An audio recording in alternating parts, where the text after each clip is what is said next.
Do you ever walk around your local neighbourhood or town centre and feel angered by the ugly graffiti that seems to be rife? You're not alone if the sight of ugly tags such as these and badly spelt slogans scrawled all over your local area upsets you. And that's why we're asking members of the community to join together into graffiti removal squads to help us battle graffiti. Graffiti vandalism is not only an eyesore, but it significantly affects individuals in the community. Imagine your house getting spray-painted tags all over the exterior wall.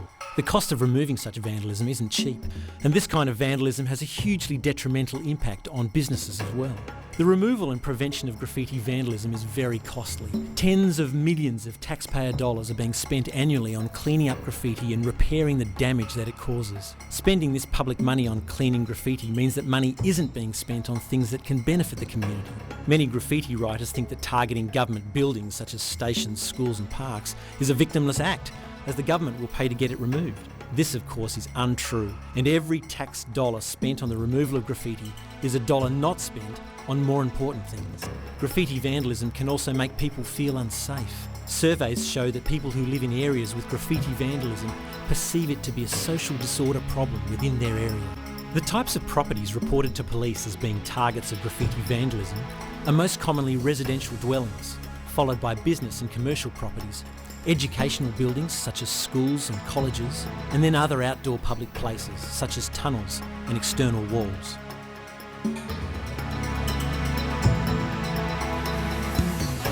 One of the most effective preventative measures against graffiti vandalism is its speedy removal. Graffiti vandals tag walls in order to have their name recognised. They take a risk each time they tag a wall, so if they know an area has a fast removal rate, they're less likely to target that area again.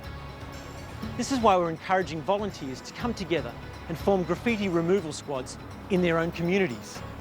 Around Turramurra and Warrawee area where we remove the graffiti, they've certainly appreciated what we do. It means that we're seen on a weekly basis, more so than any other project that Rotary has, and that people know that we're around. It also is a way that we can get to get closer to the business community where we are, and there's obviously many benefits to that. Setting up a graffiti removal squad is very beneficial for volunteer organisations. This activity will be seen very regularly in your suburb, more so than any other project, and the local community will greatly appreciate your work.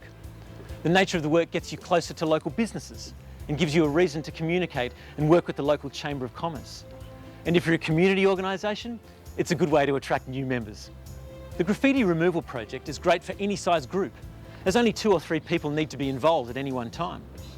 Because squads are so small, it's also a great opportunity to get to know your fellow members better. When setting up your squad, it's a good idea to appoint a team leader. This needs to be an experienced person who provides on-site leadership for technical, safety and advertising aspects. The first thing that's required is what I call a champion. In other words, it's got to be someone that's prepared to drive it, and I guess that's me in our case. Then you need, let's say, another 3 or 4 people perhaps to have the same thoughts, and then that group then can go ahead and set up the squad, and then after that you'll get other people in the club that's prepared to give their time every now and again. As a rough guide, each session averages between 3 to 5 hours, excluding transport time to pick up and return the equipment. During this time, approximately 3 to 6 different sites can be cleaned, but of course this can vary substantially. For every site cleaned, record details of address of site and area of graffiti. Take before and after photos and pass these details on to your council for forwarding to a police database. Let's have a look at the different steps in graffiti removal. The very first thing to do is to prioritise the sites in your community that need to be cleaned. These sites could be any business, retail, commercial or residential premises. Don't forget service utilities. Sites that usually won't need a removal squad's help are businesses that have the resources to remove graffiti themselves. For example, the larger chains of supermarkets, fast food outlets and railway stations. The next thing to do is to determine what type of surface the graffiti is defacing. The most common surfaces are porous surfaces, such as brickwork, concrete and soft stone. Other surfaces are non-porous, which are usually metal, such as colorbond garage doors and signposts. One of the most important weapons is the correct graffiti removal solution. These are industrial solutions that can be bought from a local supplier in your area. The strength of solution needed depends on the type of surface the graffiti is on. See our resources page at the end of this DVD for more information on where to obtain these products. On porous surfaces, apply the graffiti removal solution onto the surface with a small brush. After waiting between 10 and 20 minutes, use a water blaster to remove the graffiti. The graffiti removal solution needed for porous surfaces is very strong, and it is important to take the proper safety precautions. It's a good idea to use a face shield and rubber gloves.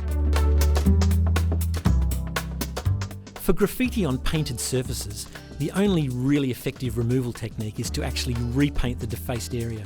This involves either repainting the whole wall or targeting just the graffitied area itself. This means that the paint has to be colour matched to the original wall's paint colour. To colour match the paint, you need to obtain a small paint sample from the graffitied site.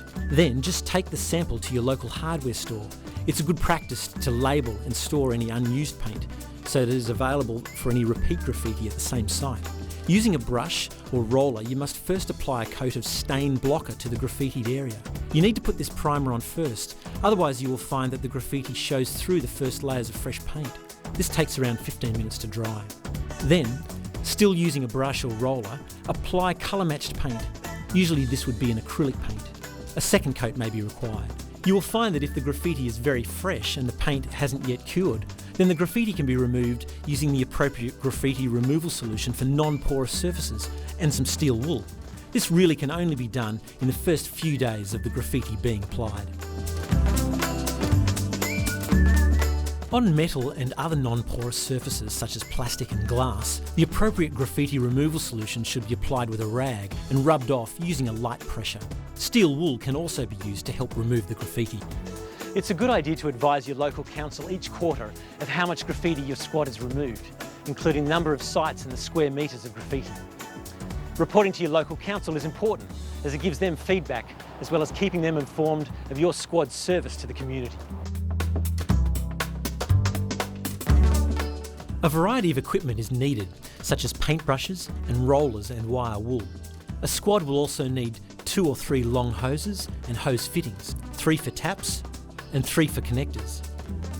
Cloth paint drop sheets, not plastic, are required, as well as 12 dishwashing circular brushes, 2 litres of methylated spirits, 6 small metal cans to store the graffiti solution, a paint tin opener, rags, a packet of disposable gloves, 3 large containers or tubs to store materials, Glad wrap to put around the wet paint brushes, and pens and small labels to identify the paint colour.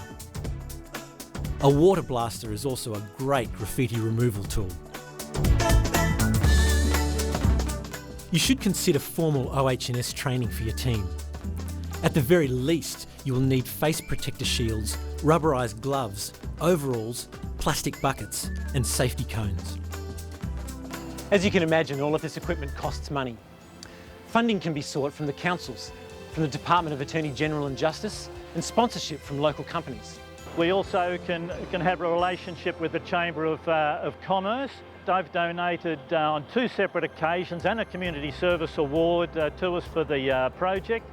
We got a community funds grant from the Turramurra Community Bank, and that allowed us to get a trailer that was badly needed. So we've had a lot of contribution from the local community. You can go around Turramurra Warrawee now and rarely will you find graffiti. As you can see, graffiti removal is an important service. I hope you consider putting your own removal squad together and that you've found this DVD helpful.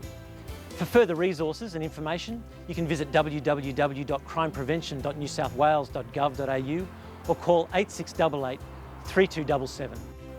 There's also a resource page included in this DVD, so just go back to the main menu and see what useful tips and information are there to help make your community graffiti-free. Thank you for considering forming or joining a graffiti removal squad. Your contribution will make your community a better place to live in.